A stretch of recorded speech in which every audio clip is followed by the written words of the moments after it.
Hello, this is Craig Lagans, and this is another Black moment in history. As we celebrate Black History Month, I want to pay special attention to a specific time in American history, the 1930s. Now, the 1930s were tough for all Americans. We were just coming out of the Great Depression, and we were getting ready for World War II. The 1930s were tough on Americans, white and black. But the way Hollywood sees it, African Americans had it great in the 30s.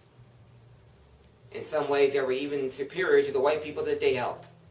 So right now, I want to take a look at Hollywood's take on the 1930s, or as I call it, the time of magical black people. The Legend of Bagger Vance was set in 1931.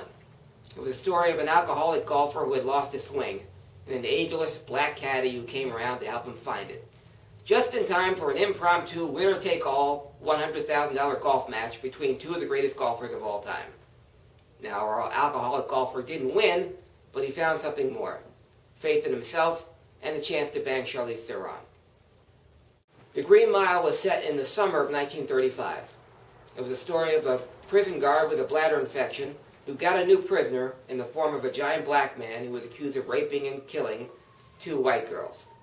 Why the said black man wasn't shot while he was hung, or hung while he was shot right there on site, is a topic for another time.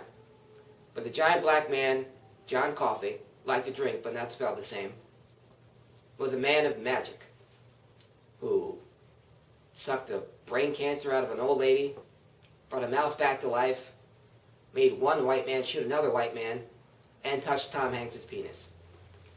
A magical black man indeed. Finally, the best picture of 1973 was The Sting, set in 1936, where a young Robert Redford met a younger Paul Newman, and together they ripped off an old Robert Shaw.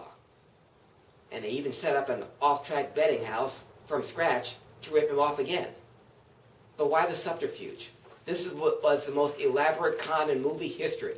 6 stages of grift, graft, unruly hijinks, offbeat shenanigans. All for one reason, and for one reason alone: to avenge the death of Luther Coleman, a black man. Yes, 1930s were the time of magical black folks.